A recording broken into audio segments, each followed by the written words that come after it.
plants, hotels, leisure centres, whatever it is, it doesn't matter, right down into apartment blocks and individual apartments. So a wide range of skills. So I suppose you can take it that we know about heat pumps, what works, what doesn't work. And we've learned some of that the hard way over time, you know. We're in business 25 years in the next few weeks, and we're at heat pumps from day one. So what to expect from today? Just a quick run through it. Heat pumps, how they work. We're not going to go into the vapor compression cycle or any of that in too much detail. We know that a heat pump today is a fridge. We know that fridges work at the very minimum. We'll talk about it in very basic terms, right? We'll look maybe at some of the stats and some of the test figures, but we won't be spending time at it. We're not going into that detail. It's kind of this is maybe a high level look from a homeowner's point of view, or maybe an architect or an engineer.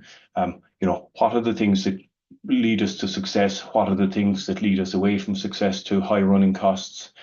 And can we quantify day one what my running costs will be? And, I suppose, what are the good habits and what are the bad habits, maybe? So we'll talk a little bit about heat pumps. We'll talk about a comfort envelope. We'll talk about it in a second. Again, what a heat pump likes, what it does not like. We'll talk about taking greater care at design stage. And of course, we all have an input at design stage, whether we're an architect, a homeowner, a builder, a plumber, and so on. We all have decisions which can, again, lead us towards success or away from. And we'll talk about servicing. We don't typically like servicing anything in Ireland. I don't know what more to tell you other than service heat pumps. They need it, same as a car. But there does seem to be this kind of a myth out there that heat pumps don't need servicing. Every now and then I hear guys coming back after 10 years and it's news to them, It's a piece of equipment, of course, that needs servicing.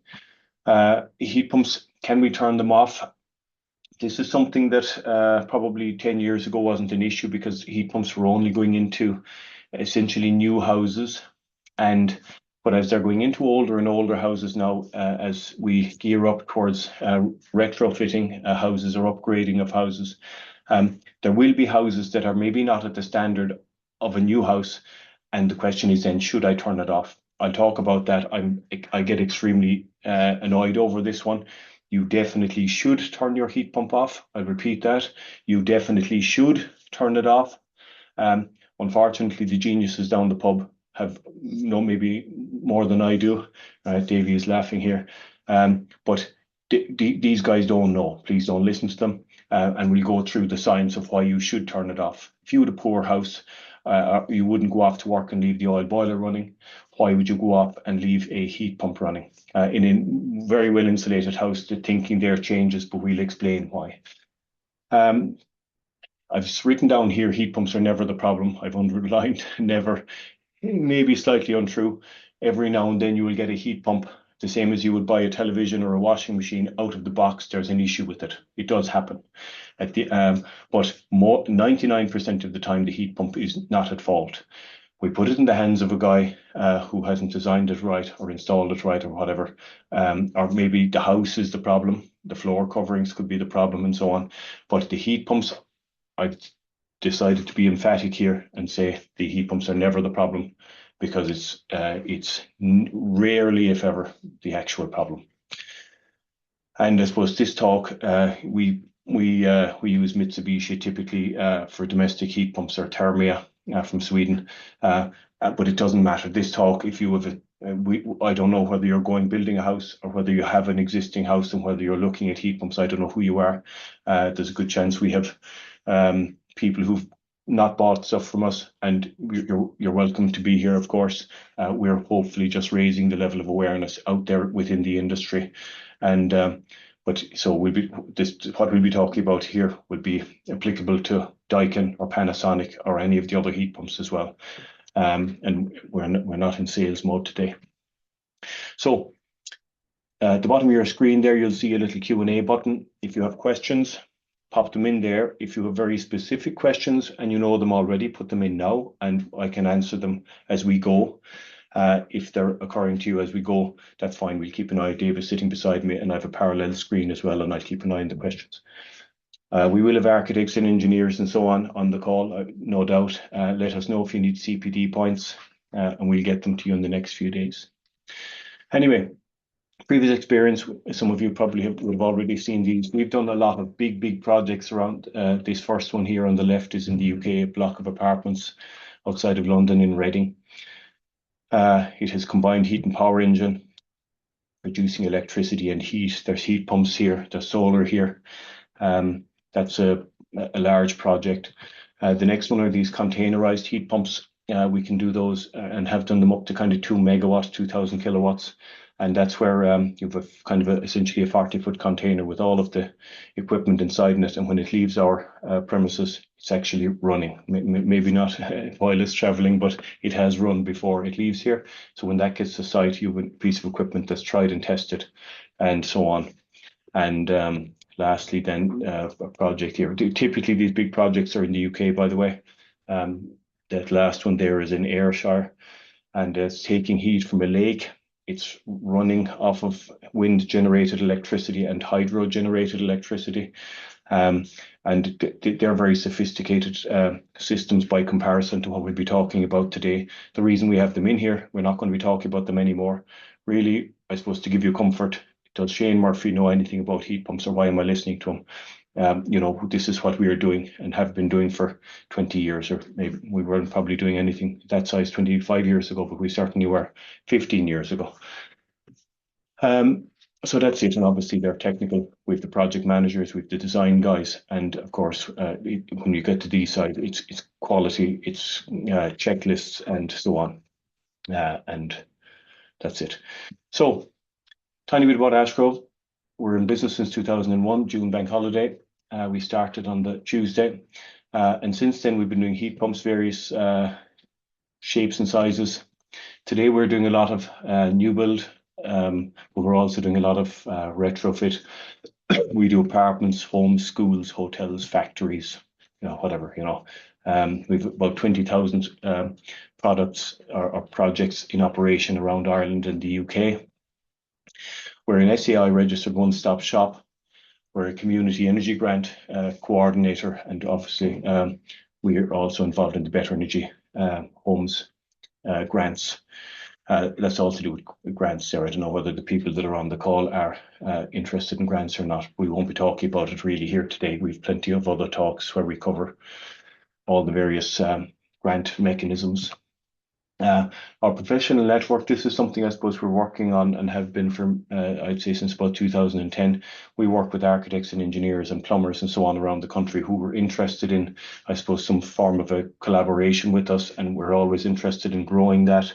And that takes shape in various forms.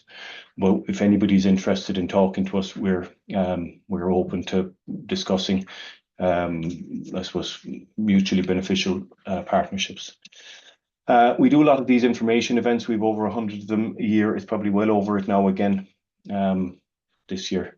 All various shapes and sizes. Some of them are heat pumps, some of them are advanced heat pumps, some of them are solar commercial. We do obviously one-stop shop talks. We do community energy grant talks, or we've seen there recently where you can get a 90% grant for community centres. We'll be doing talks on that. Any of those new grants to come out, we'll be releasing webinars to help people to, I suppose, navigate, go to the right place and make sure that they don't. We see it all the time, people who've maybe left, we saw it again in Limerick during the week, somebody who'd carried out 900,000 worth of work doing up a building. They left about 250,000 of grants after them because the engineer said that it wasn't worth going for. But in that case, I don't think they understood what they were saying. But to be fair, there are so many grants out there at the moment, it's hard to know what the right thing to do is. And I suppose we're trying to be the one-stop shop that you can go to where you can get reliable information and point you in the right direction, even if it's away from Ashgrove. Okay, so a little bit about the carbon. Why are we being pushed down the road of heat pumps? I'm not going to spend too much time at this, other than to say that electricity in Ireland 16 years ago had about 483 grams of CO2 per kilowatt hour. So for every unit of electricity that came out of my wall into my television or my whatever microwave, there was 483 grams of CO2. Today, or sorry, 3 years ago, cheapers, it's 226, so it is more than halved. When I put a heat pump with that, it reduces it further to about 65. Okay, so this is probably the big reason that our government or every government is pushing towards heat pumps. It is really, really, really low carbon. And that's, by the way, from a relatively poor electricity grid in Ireland. If we take Norway's electricity grid, it's 18 since Ukraine, um, but 18 grams of CO2. If I divide that by 3.5, I'm down at about 5 grams of CO2 per kilowatt hour. So, and I compare that to oil in Ireland, which is 320 from an oil boiler. So you can see there, it's practically zero carbon by comparison. Gas wouldn't be quite 320, I think it's 204, 200 and maybe 20, 230, depending on how efficient your gas boiler is. Either way, it's actually hanging off the right hand side of that graph there for some reason. But either way, heat pumps, even today, with our electricity grid being relatively poor, albeit that it's rapidly improving, heat pumps are 70 or 80% cleaner than oil or gas, right? So that's the big reason. Now, we all know that's all great, Shane, good man, thank you. But how is it, what's it like financially? I've taken this here from SEI's fuel cost comparison. You'll get that on SEI's website, cost per kilowatt hour. Oil is about 14. Now, and forget the last month or forget the last 2 months. It's about 14 cent per kilowatt hour. A heat pump, conservatively, is 8. The reality is probably 7 or 6 or 5 if you're being a bit cuter and if you can use nitrate electricity and so on. But even to use it at an average efficiency, average to poor efficiency, without being clever about how you use it, it's 40% cheaper. Now, that is not what you'll hear down the pub, all right? But that is a fact. Okay, so we'll talk about the sums here in a second. We'll get down as far as it, but please put that into your head as something that Shane is going to provide evidence for shortly. The problem is if I take, we go back to operating envelopes, we'll be coming to it in a second. We often talk about, I'm sure some of you on the call will have heard me saying it before, the Toyota Avensis or something like that, a good reliable car. If I hook up a horse box to it, I fill it with concrete blocks. I don't service it. I don't pump the tires. I run it only in third gear, and I'm driving it at 100 miles an hour. Immediately, we all know, well, Shane, I'm not going to get whatever it is, 50 miles to the gallon now. That's gone out the window. We're probably somewhere between 5 and 10 or something. Sorry, it won't do it, obviously, maybe. But either way, we know this is a catastrophic scenario. We do that every day with heat pumps, right? And yet we turn around then when the running costs are higher and we blame the heat pump. So that's, I suppose, the point of these chats, but I want to provide evidence for it. So the heat pumps, why are we using them? They're cheaper to run. That's a fact. 70 to 80% less carbon than oil or gas. That is a fact. And I suppose the third thing, which as a government we have to think about, or they have to think about, is energy independence. That's very maybe obvious at the moment, but it's one of the big things they have to consider all the time, and especially maybe over the next 10 years where we're going to see more and more wind and we're going to see more and more solar across the country as the interconnectors come online. And so why are we hearing these negative stories? So I'll give you just a very quick synopsis of what we see every day. There are poor heat pumps out there, no surprise there, and I'm not going to beat the other heat pumps up. But the bulk of them, to be fair, are not. I would say 80% of the heat pumps we see are Toyota Avensis, okay? Reasonable heat pumps. They're not maybe fancy or they don't have fancy controls, but they're good, reliable heat pumps. We do have the odd rubbish one in there, but not a lot, I'd have to say.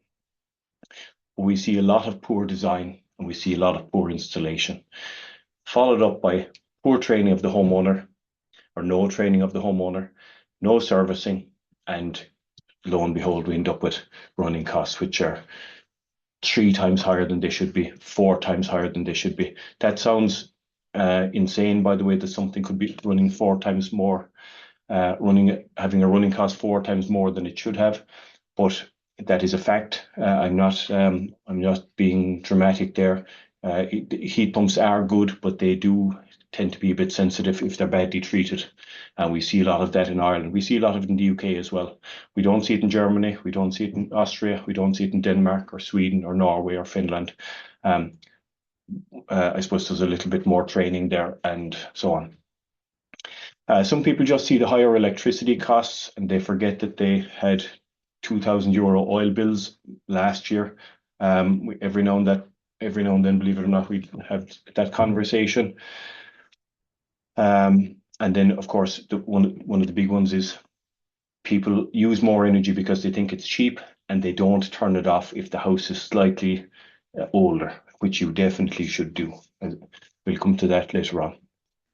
So, and then, of course, we've seen over the last few years that electricity prices have been very high. They're coming down rapidly, but you've got to be changing your electricity. Actually, that reminds me, I must change my own. I got a reminder about a month ago and forgot to do it. But if you don't change your electricity, David, would you make a note of that, actually? Yeah, I got a note that it was going up something like 30% if I didn't come back and fight with them, essentially. So, okay. There's a question that just come in there, Shane. What is it? Getting ready to move into our new place, which already has a Samsung heat pump and underfloor heating. Yeah. First few electricity bills look quite high. House is BER rated A3 and nearly €200 in December. That's higher than the gas boiler and radiators in our current C2 rated house. Yeah. Yeah, it shouldn't be. What heat pump is it? It's a Samsung. Yeah, okay. That's not a bad heat pump. I mean, it's not on the upper end, but it's a reliable heat pump. Maybe it depends there on the BER, by the way. It's, what did they say it was, an A something? It's an A3. Yeah. Yeah. The question there, I suppose, is paper never refused ink. Is the house actually A3? We see houses there that are quite high, and on paper they look great, and yet at the same time the homeowner tells us it's a modern house. When I turn off the heating, it goes cold. Well, both of those things can't be simultaneously true. But we'll probably be coming to it here. Are the radiators the right size? Sorry, it's underfloor heating. Well, if it's underfloor heating, it's down to one of two things, and we'll come to them here. It's either the pipe sizing into the house is insufficient or the floor coverings are incorrect. But we'd be happy to talk to those people if they want to call us after. Anyway, we'll go through it. We start at the basics. Heat pumps. We're not going to go into it any more than this. A heat pump, I'll start with water. Water typically doesn't flow uphill. It does not flow uphill, in fact, typically or atypically. It flows downhill. If we wanted to get it to go uphill, we use a pump, right? Heat is the same. It'll go from hot to cold. If we want it to go from cold to the hot, we use a heat pump. And I'm not going to go into how it works. We know that this fella does work, fridges and freezers. I can get heat out of something that is maybe -2, -3, -4 in here. And if you put your hand at the back of the fridge, you'll feel it's quite warm. It could be 30, 40, 50 degrees. Extreme, well, very warm comparatively. How did it happen? We're not going to discuss that. It happens here with compressors. A refrigerant is something that essentially boils at very low temperatures. We're not going to talk about any more than that. Obviously, there's more to it. But the reason that we're interested in it at all, obviously, refrigeration itself, we were using for creating ice or cold rooms or whatever. The reason that we started using it for heating is that it's extremely efficient, okay? Until we put it in the hands of somebody who doesn't care. But the process itself is efficient, okay? And so please take that as a fact. The next things I'm going to tell you are why it turns out maybe not to be efficient. Okay, but the heat pump itself is. So an oil boiler, if I put in a litre into the left, or I'm going to put in maybe 1 kilowatt, just we'll use it like that. So 1 kilowatt goes in, I get 0.8 of that out, up or down a little bit, it doesn't matter. We know that some heat goes up the flue, some of it gets lost through the jacket, some of it disappears, whatever way. So I'm getting a percentage of it out. Okay, we can argue a new boiler might be 90 or it might be 92, a gas boiler might be 95. But either way, it's a percentage of what we put in. And in this case, if I put in the oil in on the left, and if I have an inefficiency of 20%, I actually end up having to put in 1.2 litres in on the left or 1.2 units in on the left to get one out on the right. So therefore, the cost of it jumps a little bit. So and then, of course, my carbon jumps similarly. So there was the 321 we saw that while ago. So now, what does a heat pump do? If I put in 1 kilowatt of electricity into a heat pump, what it does actually is it allows the heat pump then to harness available heat from, in this case, outside air. It could be the ground, it could be from a local river, it could be from a local factory which is dumping heat, it might be from a data center, whatever it is, we can harness heat. So we're paying for one, and in this case, we're getting four, right? So I get one here, I get three here, I get four out here. So when we do the maths on that, we take 32 cent. Again, we've taken that from SEI's average electricity cost. And if I divide 32 by 4, I'm getting 8 cent. Now, 32, I'd have to say today is probably on the high side. That was probably last year. We saw, or maybe 2 years ago, we saw the electricity really jumping 3 years ago. But anybody today who keeps pushing with their supplier, they'll get it cheaper than that. And certainly if they're using nitrate electricity, it might be 7 or 8 cent. But you're having to use in the calculations a realistic mix of day rate and nitrate. Either way, I've just taken day rate only there, 32 cent and 8 cent here. So you can see that 8 is versus 14. So these heat pumps are more efficient. So, and that 3 is a very realistic figure if it isn't on the low side of realistic. We prefer that to be 4 or 5, or in some cases 6 or 7. But for houses, it's probably 4, probably maybe 5. So, and the same happens with my carbon. The electricity that comes in out of the wall has this amount of carbon per kilowatt hour. By the time I divide that by 4, it's around 56, as compared to the oil boiler, which was what we said, 300. So, by the way, if I was using ground source, it would be slightly higher. I would put 1 in, I would get 5 out. Okay, and I'd be getting the 4 out of the ground here. So again, I would do my calculation. I divide my 32 cent by 5, and I now get 6 cent. But if that was nitrate electricity and it was 8 here, right, for some few hours during the night, depending what side of the plan you're on, I would divide 8 by 5, and I'm down now 1.5 cent or whatever it is, versus 14 for oil. So, provided we can be clever and we're interested in what we're doing and interested in controlling the heat pump a little bit more dynamically, then don't touch it is what most people are told. Don't ever again touch that controller, it'll blow up. Of course you can touch it. So that's the running cost, and there's the CO2 again. So the higher that figure is there, we call that COP, coefficient of operating performance. The higher that ratio is, the less running cost you'll have, and the less carbon dioxide you'll have as a result. So I'm just keeping past there. This after freezing on me. Sorry guys, 2 seconds. I'll after freezing, Davey. Looks like it. Hold on, it's catching up. Apologies, guys. The dreaded buffering sign on my screen here. Grab a pen, right? Yeah. Sorry, guys. So, okay, we're actually okay, Davey, I'd say. Okay. We look at, well, sorry, I thought I was after kicking you all out. Apologies. So, I want to go back up a few that I had gone forward. So, with any heat pump, I've taken Mitsubishi here. So, R290, it doesn't matter what heat pump it is, whether it's Samsung or anything else. They'll have to be hitting figures here that you see. Now, these are verified in third-party test labs, and with any heat pump, you'll see, and they'll either be higher or lower here, but it doesn't matter.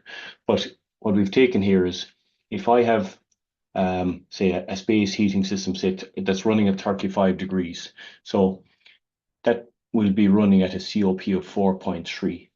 Okay, so we looked at those numbers a while ago. So the figure we put in was 3. This is a seasonal average. So we're taking the hot weather with the cold weather. Okay, you can see here at -7. You can see my hand there. Can you, David? You can't. Sorry. Can you? Yeah. So you can see here, I'll zoom into it again in a second. Actually, I'll do it the other way. Yeah.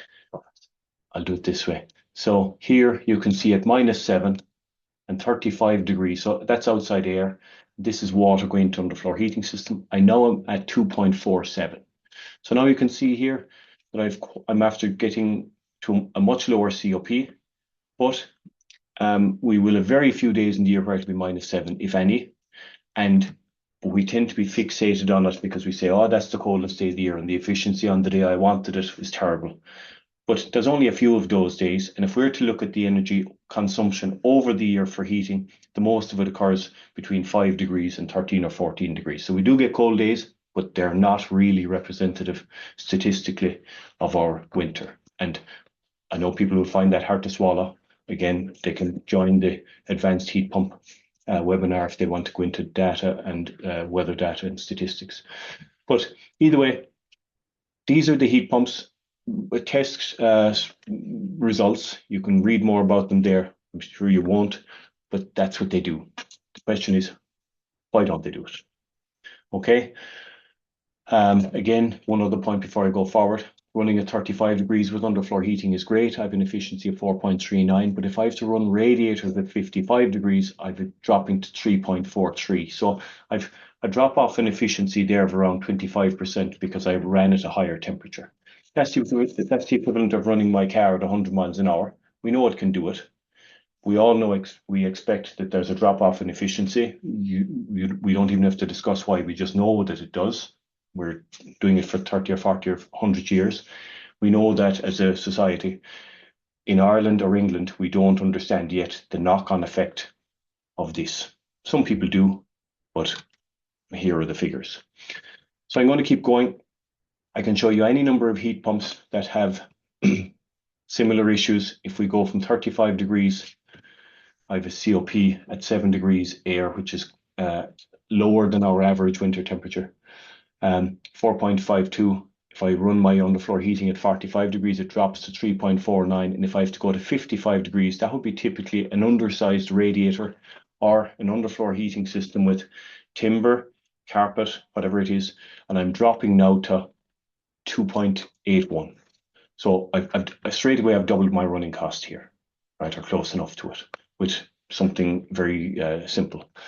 So all the heat pumps will, no matter what, I've looked at these are Thermia, doesn't matter if they're Mitsubishi, they all have the same, and if it's Samsung or whatever. So I'm going to look at here, the distribution system is probably the one we saw causing, I would say, 80% of the problems. Pipe sizing would be the next one. Sorry, let me go back. Maybe I lied a while ago. Underfloor heating, I'm actually at the point where I used to think it was great. We sell a lot of underfloor heating, by the way. It is great provided it's properly done, but if it's not properly done, you can't fix it. It's easy to do right, but it's unfortunately people are doing it now for so long that they think because they've been doing it for 20 years that they've been doing it right. We now think a lot of people are doing it wrong. And you can't fix it other than take up your timber or take up your carpet and let the heat out. I mean, anyway, I'll keep going. Incorrect operation. Again, if the house is slightly older, please turn the heat pump off when you go to work. You wouldn't let your oil boiler run all day. Why would you let a heat pump run all day? You're pumping heat out through the walls, and then we're surprised that the running costs are slightly higher than we thought. There's no surprise in that. If we want to continue doing stupid things, we can expect stupid results. And heat pump sizing, this is, I've put a space between these. Heat pump too big or too small. It can have a running cost effect if I've, again, if I'm driving a Toyota Hiace instead of driving a Volkswagen Golf, and I don't need a highest, well, I'm running something that's too big, but it's not. Typically, we don't see it as being a big issue. Too small, equally, we don't see it as being a big issue. If you have a heat pump that's running away, maybe not quite heating the house, and it's undersized on the few cold days, all that happens is the house underheats a little bit, but the heat pump doesn't feel under pressure. It's not so much of an issue. Um, the next one probably is, this is down to installation. Quite often we see heating systems that don't have water in them fully. That might sound like a stupid thing. How could that be possible? We see it every week. And no, you're not even going to believe me that that's possible. But it's incredibly punitive. If we don't put water into an underfloor heating system in particular, it's hard to get air out of an underfloor heating system. You have an awful lot of pipework buried. It's all lying down flat. A radiator, the air comes to the top and you just leave it out. Everybody knows how to do that. None of you presumably know how to leave it out of an underfloor heating system, so typically we don't. And it affects heat transfer. It affects heat in the rooms. The rooms don't get hot, yet they're still calling for heat. The heat pump is running. It can never get there, and higher running costs. Poor commissioning is part of the one above it, or maybe badly set up, and bad training. But that's responsible as well for a lot of them. And hopefully, part of these presentations is that we provoke people to ask questions. Why can't I turn my heat pump on and off? The man told me I could, and the man down the pub said I can't, and the guy inside in the shop who sold me the heat pump told me as well that I can't. But where did he hear that? Where's his evidence? And so hopefully we're getting people to ask questions and just say, take responsibility a little bit more. Circulating pumps too small, less of an issue, but it does happen. Radiators being too small is a big issue, but it's easy to fix, right? If we go in and we see that if I want my heat pump to run at 35 or 40 degrees on the coldest day of the year, the radiators need to be fairly big. There's no surprise in that. Some people will say they don't like the look of them now, they'd like them to be smaller. We can use maybe smaller radiators like aluminium. They get physically smaller, but they're not any more efficient, right? They can be smaller and they're lighter, but don't believe again what you're hearing from the guy selling you aluminium radiators. Ordinary radiators are fine, provided they're properly sized. But what we can't do is, if we need to take into account that there's a cover going on the radiator, if that's what we're intending. Again, if I put up a radiator and I threw a duvet up on it, I wouldn't be scratching my head in a year's time wondering why my running costs were high. It'd be quite obvious. My grandmother would give me a clip around the ear if she saw me doing that and blaming the heat pump. You'd take the cover off the radiator, of course you would. So those things need to be considered at design stage. The correct water cylinder. This is, I wouldn't say this comes up a lot. Some people will have kind of newish cylinders in there and they want to keep them because they bought them 2 years ago. They put in a heat pump, and because it's new and because it was expensive, they assumed that it was suited to the heat pump. That might not be the case. And so sometimes even the location of the heat pump sensor or the cylinder sensor, if the heat pump needs to be told where in the cylinder it is, and sometimes there's an incompatibility for that one. But again, a small number of cases, but it is possible. We typically heat houses in Ireland to 21 degrees. That's increasing, I would say, almost yearly now. People are wanting 22 or 23 or 24. We've seen in 1 or 2 cases where they want 26 or 27. Obviously, each degree there is increasing your running cost by about 4%. And then controls, that's down to turning it off. We'll talk about that when we get to it. Maintenance, nothing needs to be said there. Your heat pump needs to be maintained. In some of the cases, the warranty is linked to the maintenance. No surprise, same as your car. If you don't maintain it, the warranty is void. That's probably becoming more and more well known, I'm going to say. But still in all, there are people out there who don't service heat pumps or anything, I would guess. And then heat loss and outside pipework. So we always try to keep the heat pumps as close as we can to the house. This is just, I suppose, it's not that the heat pump can't go down at the bottom of the garden. Of course it can. There's no reason why it shouldn't. The oil boiler could go down at the bottom of the garden. But the first thing you have to do now every day is heat whole 20 meters or whatever of pipe work that really has nothing to do with your house, and inevitably you're going to have heat loss. And over the years, we've seen all kinds of attempts made to insulate that pipework, and some of them, a lot of them actually made things worse. They put in a kind of a sewer pipe, they put the pipes into it. Of course, the minute that sewer pipe fills with water, you're now worse off because water is going to conduct heat away very quickly. So we try to limit the amount of the distance between the house and the heat pump. Even with an oil boiler, it doesn't really matter. So here's a picture of a heat pump. Okay, it's in a non-Irish looking installation, but you can see here the insulation is, number one, it's only whatever it is, I'm going to say 400 or 500 millimeters of it. But secondly, it looks fairly, I won't say robust, but it's complete, and there doesn't seem to be gaps in it. Unfortunately, what we see here quite often is the opposite. Number one, we've copper pipe, no problem with that. Copper pipe is good, by the way, because it typically tends to be installed larger than plastic pipes. So if we take a 1-inch copper pipe and we take a 1-inch plastic pipe, the 1-inch plastic pipe, because the wall is much thicker, will have about 30 or 40% less flow than a copper pipe. So we're happy to see copper, but we don't like seeing it uninsulated. And in this case, the bit of insulation they did put on actually made things worse, because it's only just funneling the water down around the pipe and holding onto it. So this is, we see this quite common. So the last thing you would want is another 10 or 20 meters of that pipe work. Okay. Now there is what they call a zero heat loss pipe. If you are going to the back of the garage or something like that, a very well insulated pipe, there is no such thing as zero heat loss, or we'd be using it everywhere. But it is a low heat loss pipe. But it's expensive, and there are other downsides to having long pipe work. It's not just about heat loss. So just to make the point, then we're going to go on to, I suppose, the house itself. And we want to make the point that, I suppose, your average window here is 1.4. In fact, if you're going for grants in Ireland today, the window has to be 1.4 or better, right? Now, better means lower, by the way. Sorry. Better means lower. So 1.3 is better, 1.2 is better. The best glass you'll get in Ireland today is probably around the 0.55 or something like that. And with frames, it might be 0.6 or 0.7. But either way, if I want to compare my window, standard window today at 1.4 to a wall at 0.18, you can see there that it's almost, what's that, 7 times better. The wall is 7 times better at retaining heat than a window. Some of you now are getting cross. Shane is a tool. Why is he insulting my expensive, beautiful windows? I'm not. Well, I might be, but they're just not insulation, right? And we can't have houses without windows, obviously. That's not the point I'm making.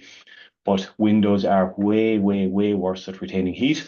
And therefore, houses that have a lot of windows are going to use a lot more heat. There's no getting away from that. And so when we look at a house, which is a room here like this on the left, we know a few things are going to happen. The energy required, now the rest of the house might be very well insulated, by the way, and this might be kind of statistically very different from the rest of the house. It might need, I'm going to say, 100 kilowatt hours per square meter for the year, whereas the rest of the house needs 28. It literally needs 3 or 4, 5 times more heat than my bedroom or whatever it would be, for example. But I'll come to the running cost in a second. But this house compared to this house is going to be dramatically more expensive. There's no question about that. It'll need more energy, and it'll need more expensive energy, sadly. So there's a double whammy. And the reason is, if I have a room like this, it's using a lot of heat, more often than not, that's maybe not quite true. If I have timber or if I have carpet in that room, I'm going to drive up the running cost of my heat pump. So I'm going to need more energy, and it's going to be more expensive energy. So we look at the running costs in a second. So anyway, I want to make the point that if you're on the right-hand side in this house, we know that you're going to use, today, if that's a new house, we're going to be using 25, 26, 27 kilowatt hours per square meter to heat it. We know that the one on the left here is going to be 60, 70, 80, 90. So it's going to be 2 or 3 times more energy to heat it, right? And then because my radiators are wrong, or my, in this case, underfloor heating, unless I'm extremely careful with underfloor heating, the efficiency of my heat pump is going to halve. So I'm going to use 3 times more energy, and it's going to be double the running cost for each unit. So I've doubled or trebled or quadrupled my running cost. That's a big point. I would say that that is responsible for probably 80% of the cases we see today. That is not understood. So I'm going to show you here an example. We started measuring and analyzing this house in 2010. It's a house not too far from our office here. Its house overall is a little bit like the one on the left there that we saw a while ago. And what was interesting was the most of the house, actually, the kitchen, the utility room, the bedrooms, sitting room, there's another floor on top of half of this, and there's another floor below this half here. The most of the house only needs 13 watts, right? So that's incredibly efficient house. But that sunroom, it was a little bit like the photo we saw a while ago with all the glass. Double height of glass here, exposed roof, 3 outside walls, etc. It needs 109 watts. Now we're measuring that, so we know it. So that's nearly 10 times more heat for that room. Now, that's not, it's only a small room though, to be fair, but it has an inordinate effect. And because in terms of heat loss, the room is this size, but the floor is only this size, I have to get a lot of heat out of the floor. Okay, so what does that mean? So I'm going to go on here. So I need, first of all, for my kitchen and my bedrooms, I need 13 watts. I can put 30-degree water. If I put the pipes in at 8-inch centers, I can get 49 watts. So I've entirely too much for my kitchen, my bedroom, and I'm going to get overheating. We're all used to hearing this with underfloor. It's too hot and too stuffy. I can reduce that temperature way down to probably 26, 27 for that house. Okay, and the pipes are in at 8-inch centers here, or 200 mil centers. Quite often what we do in Ireland, to replace design, we just as a blanket put in 6-inch pipes at 6-inch centers, and we're great men all together. We do this all the time. But actually, you're gone to 57 watts. That's grand for the room where I needed whatever I want, whatever it was, 13 watts. I have more than I want, right? But for my sunroom, I'm going to go down here. I can see at 6-inch centers at somewhere around 40 degrees, I can heat the room, right? So 40 degrees here. My room needed 109 and I'm at 115 here. So that's fine. I can do it. The floor surface temperature in the room is 30 degrees. Okay, so that's now hot to touch. I feel that through my shoes in a matter of 30 seconds.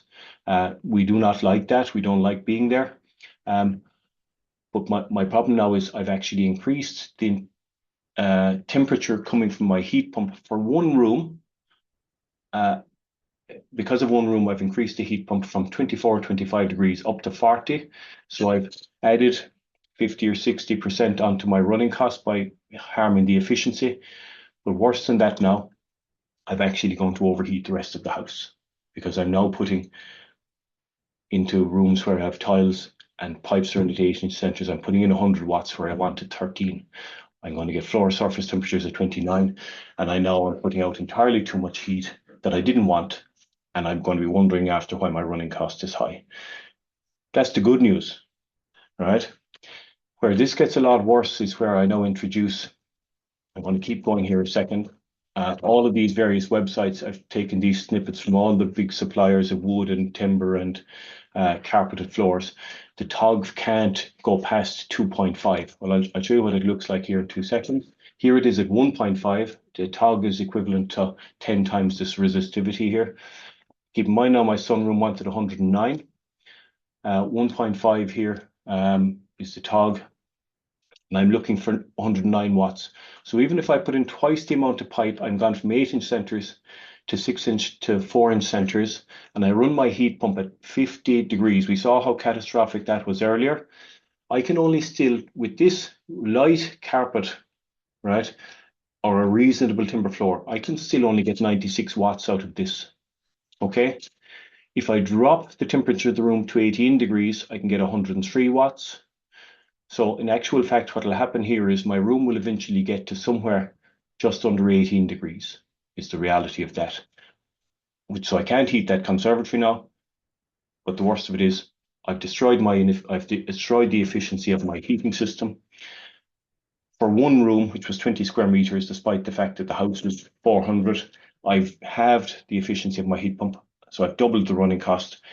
And worse than that, the rest of the house, a lot of it which had tiles and only needed 13 watts, is now actually overheating. I can't control it. I get these hot spots and all the rest of it. So this is probably the most common one we see with underfloor heating. So underfloor heating, I'm at the point, or as a company, we're at the point where we're more cynical than we were 10 years ago because we think the standard of design has gone down, right? People will give you these, what they call these loop CAD drawings showing pipes, but unless they ask you what the floor coverings are, what they give you is a lovely, pretty drawing. Okay, so there are different ways you can do it, which allows you to make things better. This is the typical way it's installed in Ireland. Maybe we change the distances from 8 inches to 4 inches or 6 inches from pipe to pipe. This is what we call serpentine. Reverse serpentine is like a loop, right? In some cases, that's better. I would say near every case, that's better because it allows you to throttle back the flow, so it prevents at least the overheating, even though it doesn't prevent your problem with the sunroom. It can prevent the overheating with the other rooms, and this reverse serpentine is the same. So reverse spiral or reverse serpentine, but we rarely, if ever, see it. But it's definitely better. And the other thing we see with the circuit where I'm putting in 50 degrees into a room where I'm putting in 50 degrees to a room that wanted 13 watts, it's entirely too much. If that was a radiator, I would just throttle back the flow. So instead of getting 10 liters a minute, I'm getting 1 or 2. When I do that with underfloor heating, I'm still getting 50 in on one side of the floor, which means this side of the floor is too hot. As we saw a while ago, it was 30 degrees. But if I slow the water down, I mightn't overheat the room, but what I'll get now is I'll get half of the floor will be cold, right? But in the bigger rooms, I'll have cold spots, and right next to it, I'll have a hot spot, right? Again, extremely common.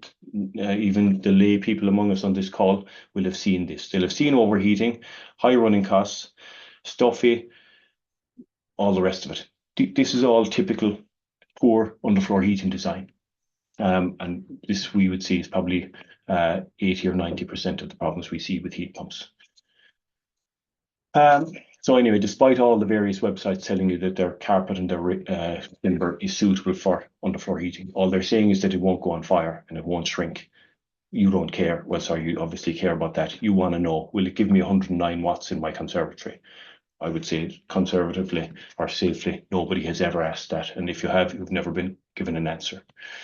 Anyway, so they're the charts we use when we're designing underfloor. I'm not here to sell Ashgrove and sell Ashgrove's wonderful underfloor heating design. That's not what it's about. I just want to make people aware that these are relatively simple things that we think we are doing right, and we're not. So I hope that's covered off. So here's what it would look like in calculations. I'm mindful of the time here. So if we take a house there, 220 square meters, kind of a standardish standalone house, average amount of glazing like we saw on the house there a while ago on the right, tiled, and we don't care if it's tiled in the bedrooms or we don't care if it's tiled maybe in the hallway, but that critical room that we looked at, that sunroom that has a lot of heat loss, is what we would call our design the weakest room in the house. If we can get that right, the rest are easy, but if we get that wrong, the rest doesn't matter.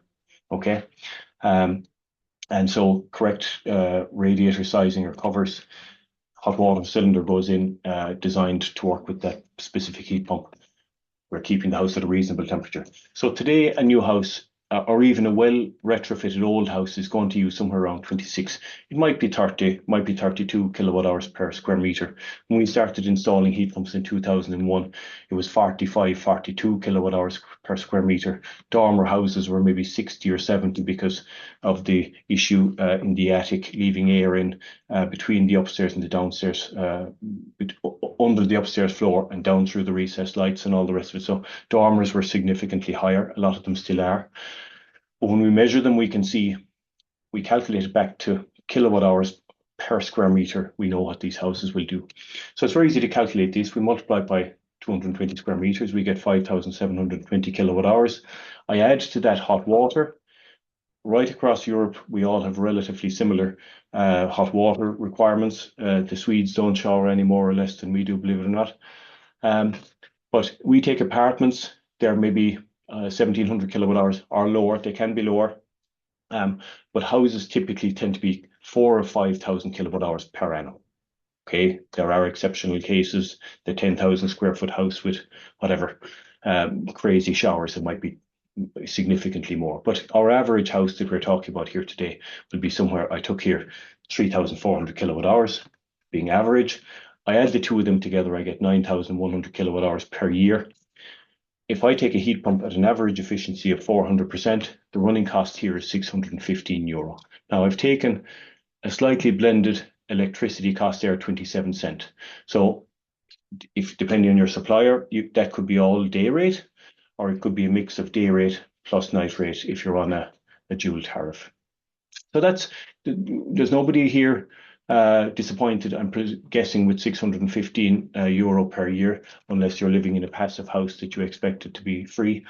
But 615 is what we see, and we have plenty of those happening weekly. So now, where does it go wrong? We've looked at some of the examples. Same house size, we've a lot of glass, okay? And more importantly, we've a lot of glass in one particular room. Maybe we have poor air tightness. This happened a lot with timber frame housing, especially 15 or 20 years ago. On paper, it was great, but the air was getting in, blowing in through sockets, blowing down through the lights. So on paper, it was great, but in reality, once the air got in around it, that was the end of it. We often talk about having a duvet, but it's a meter off your body. The minute the air gets in, I don't need to explain the rest to you, but the duvet does not do its job. So if the air tightness is poor, it doesn't matter how good the insulation is. Underfloor with the wrong floor coverings, especially in that critical room. Undersized radiators, but at least are fixable. All of these things drive the running cost, the running temperature higher, and therefore it costs me more to run the heat pump, and I'm also going to use more energy. So we're going to see that in a second. Bad hot water cylinder, infrequent, I'd have to say. So we're now going to overheat the house because of that room that we spoke about. We're going to use and we're going to have less air tightness and maybe more glass as well. But I've now essentially doubled the amount of energy. Nothing drastic you'd say has happened here on the left, but when we're looking at it every day, we know that there would be a drastic consequence. My house is still the same size. I'm now at 1,100 kilowatt hours. I'm going to use the same amount of hot water. So I'm at 14,400 kilowatt hours. But now my efficiency has gone from 400% to 300%. Now, that's at a minimum, right? It possibly is bigger than that jump. And I'm assuming here as well, and for the simple reason, I've assumed I haven't changed my electricity supplier, because this is what we see and this is what we hear, and many of you on the call will have heard it. But I'm very quickly after getting to €2,000. So I'm more than 3 times higher than the one we saw a while ago. Identical house. But all of it was my own fault, if I'm the designer. Okay, we haven't yet gotten to pipework being the wrong size or poor operation or no maintenance. All of that would make this figure even bigger, right? So when I said at the start, poor design and poor operation can drive your running costs to 300 or 400% higher. I meant that literally. Okay, so we'll keep going. I'm going to close that for 2 seconds, just black the screen so that you listen to me rather than try and figure out a graph. Turning off the heat pump is something that we get a lot of pushback on because everybody, including SAI, say you shouldn't, right? In a well-insulated house, that's not bad advice. But if you don't have a house that is extremely well insulated, it's not good advice, right? And we often use the example of the church. If you were using a church only on a Sunday, you wouldn't leave the heating on all week for obvious reasons. I'm putting heat into it that won't be there next Sunday, or it won't be there in a few hours. Why would I continue to do that? So if I was using it every day, would I leave the boiler run from 11 o'clock mass this morning until 11 o'clock mass tomorrow? I probably wouldn't. So what's after changing? I'm thinking now, is it worth continuing to keep the church full until tomorrow morning? But there comes a point where if that was a really, really well insulated church, I might say, okay, the difference is negligible. But in a poorly insulated house, if I wouldn't leave a boiler on, you should not leave your heat pump on. Now, there is a place where that might become untrue. we've just used this graph. I don't know that it's telling the picture beautifully. We look at it here, up the left-hand side is temperature. So my house is at 21 degrees, and I'm going to say 9 o'clock, Shane goes to work. If he turns off his heating system, the temperature starts dropping, okay? Depending how cold it is outside, it'll drop quicker or slower. But before I come home from work, I need to turn it back on. Otherwise, when I get back, I'm waiting for an hour or two for it to heat up, depending on underfloor and depending whether I have a heat pump or a boiler, whatever it is. And if I have a well-insulated house or better insulated house, I've less temperature drop. And in this case, I have less temperature drop again. So everything between the top line and in that green is energy that I wasn't there to benefit from. And we try to quantify that. So if I turned off the heating here and if it dropped very quickly and you're not there, I would say turn the heat pump off. And so this is why in a well-insulated house, they say leave it on. But in this house, definitely turn it off. Right? Now, there's a downside to turning a heat pump off. There's no problem with it technically. It can do it. I know you'll be told you can't. That's rubbish. But because heat pumps are relatively small, up until a few years ago, the average oil boiler in Ireland was 30 kilowatt. I would say today the average heat pump is probably 7 or 10 or something like that. If I put in a heat pump that is designed for the coldest day of my year, and if I go off on holidays for a week and I come back and the house is freezing, it's going to really struggle to get up the temperature. So there will be 10 days a year where you should not turn the heat pump off, otherwise it will struggle to get back up. But for the rest of the year that isn't the coldest day of the year, you can turn it off. And I would suggest people, if you try that and get it wrong a few times, you'll quickly learn how to get it right. We were doing that for a long time with oil and gas boilers, and we just figured it out ourselves. We didn't need to be engineers or have PhD in thermodynamics or anything else, just common sense. So I'm going to go away from that. If you have a poorer house, turn the heat pump off, right? If anybody wants to debate that with me, I'm happy to do it. So now, air source versus ground source. Have we any questions that I'm not covering, Davy? No. Okay, No. so I'm covering away. So air source versus ground source. So there seems to be a shift back again towards ground source. I'm happy to sell ground source. We sell a lot of them, and over the years. We've sold probably thousands of them. Air source is easier. It's easier to get right, but it's much easier to get wrong, right? And now the reason that I'm saying that is you need to typically be a good installer to go at ground source. Anybody today is going at air source, right? And then we turn around, we blame the technology. So ground source today has a better name, typically because it's a guy who's more interested in his work. But we shouldn't blame the technology. So air source versus ground source, what's the science or the figures telling us? We've taken a house here that needs 30 kilowatt hours per square meter to heat it. That's an average new house or a good old house. 220 square meters like we saw a while ago. Multiply the two, I get 6,600. I add again, for simplicity, my nice handy 3,400 kilowatt hours. I get 10,000 kilowatt hours. So the question is, if it was an air source heat pump at 400%, so I've underfloor properly designed or radiators properly designed, maybe I don't have a lot of glass. My running cost is €750. That's electricity prices of 30 cent, which is on the high side of average. And a ground source has a slightly higher efficiency. But what does it amount to at the end of the year, right? I've used the same electricity price and I'm at €600 here now versus €750. So that is not what we hear down the pub, okay? It is better. So for that reason, for only that reason, it's hard to justify something being 3 or 4 or 5,000 more expensive to save 150 a year. Financially, it's not a good argument to go ground source. I'm happy to sell you ground source, by the way, no problem. But not for that scenario. Now, the other things to take into the equation is the ground source will last longer. It's less exposed to the elements.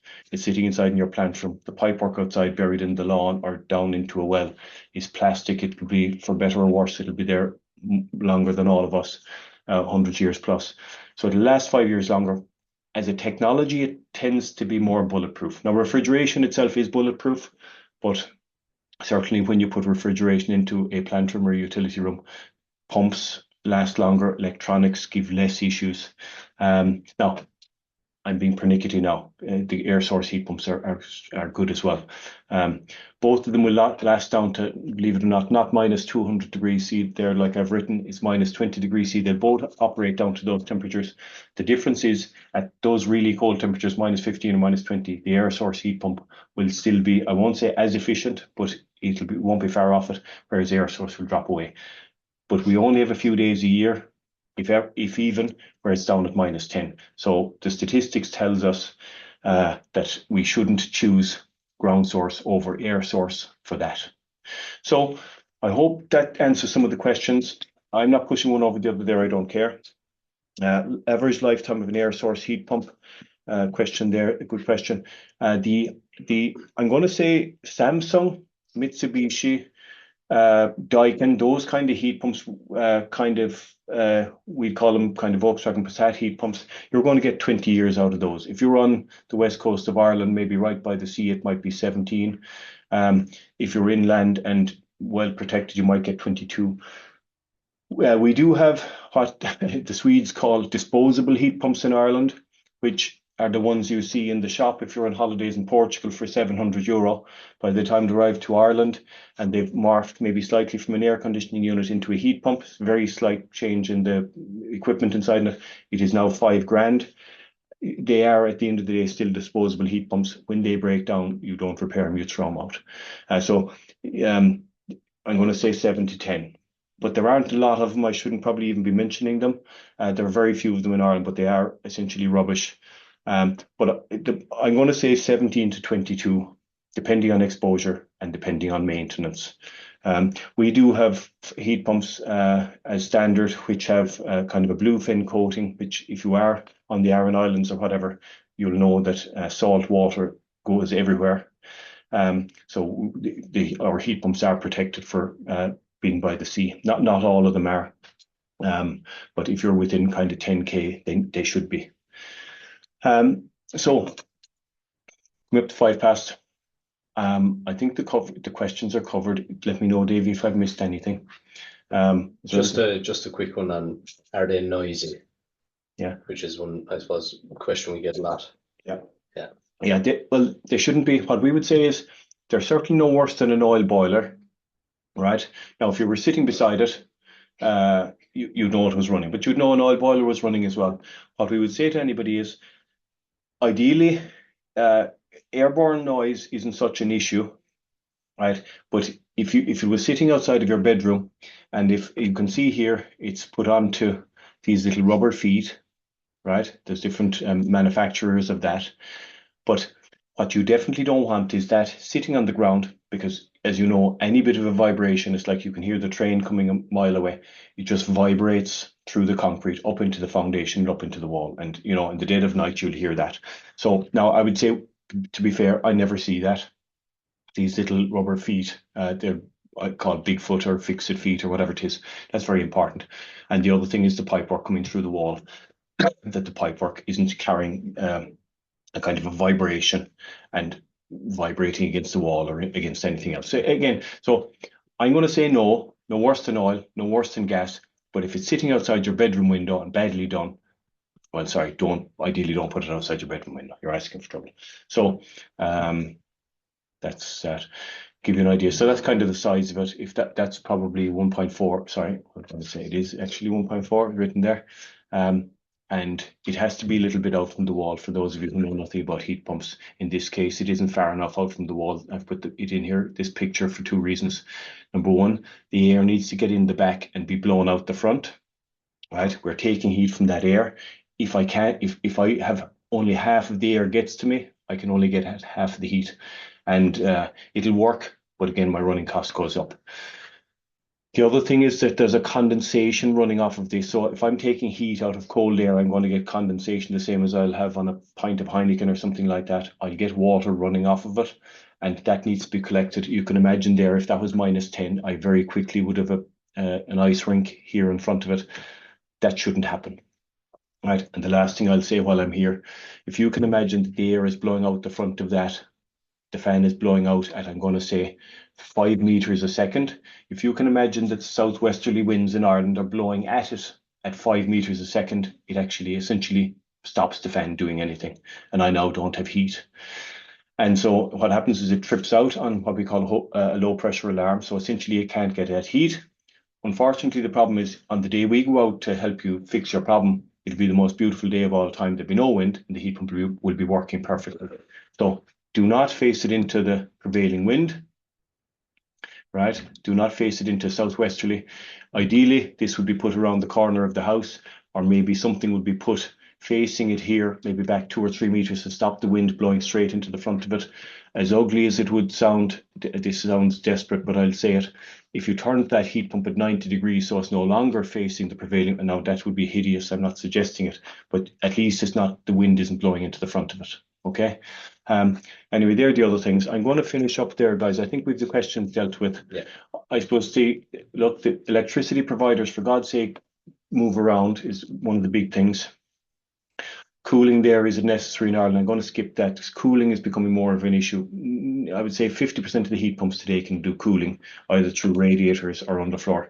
There is a condensation risk. Just be careful with it. But if you have a lot of glazing facing south, you're going to have an overheating issue in Ireland these days, especially with the very well insulated houses. The ventilation systems simply are not geared to get rid of that amount of heat. Some people will tell you it will. If your house is hot and you're bringing in hot air from outside, I don't ever understand how hot air is going to cool down your house. So, and then the last things to take away, heat pumps definitely work. There's no question about that. If we give them any chance. If they're in the wrong place, we're using it incorrectly, we're insulating the radiators or putting down the wrong floor covering on the underfloor heating. If we're not filling it, we see this. We actually saw it about 2 months ago where somebody had actually managed to commission a heat pump. So they'd commissioned it without water in the heating system. So, you know, that we were all speechless when we heard that.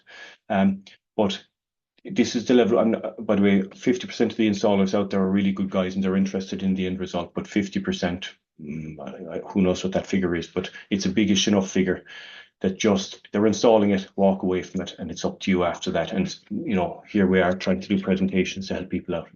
Anyway, so ask for the design. Best to look with the poor 50%. Think about the risk factors. Some of them are within your control if you're an architect, if you're a homeowner, or if you're a plumber. The house type, the radiators versus underfloor. Floor coverings is absolutely imperative, right? If you want those charts from us, we're happy to share them with you or do those calculations for you. The glazing is a huge one, and all people think about is the overheating on the nice day. The minute the sun goes down, the heat is only going one direction, and that's out through the window 7 or 10 times faster than it's going through the wall. Don't ever forget it. And after that, the technology works. Our next events, we have the heat pump common mistakes one today. We have a one-stop shop, pros, cons, and alternatives next Tuesday. That looks like, is it, David? Yeah. We have a solar talk on the following Tuesday. That's solar for domestic. We talk about how effective solar is. Should I have it? How much should I have? Should I have batteries? What kind of inverters? What if I have shading? How do we do the calculations? You know, what's the science behind it? Or is it, again, back to the genius down the pub telling us what we should do? Vacant and derelict, sorry, the vacant above the shop grant, that's a new grant for apartments which are above a shop. It's a maximum of €140,000, actually, that grant, and it's only just released actually at the start of this month. The multi-unit dwellings, which is for anybody doing up apartments or doing up the above the shop grant, there again, it's 30% for all works in the house. Or in the apartments, or 50% if it's a not-for-profit scenario. And then 28th of April, vacant and derelict house grants again. So they're all free events, the same. In the meantime, we have an event in Dundalk on I'm going to say 29th, maybe 30th, which is covering the vacant and derelict house grants. That'll be live in the Fairways Hotel. Contact us if you're in that direction or if you want to attend.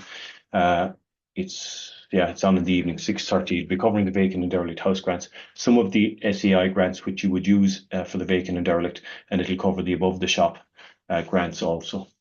So that's it.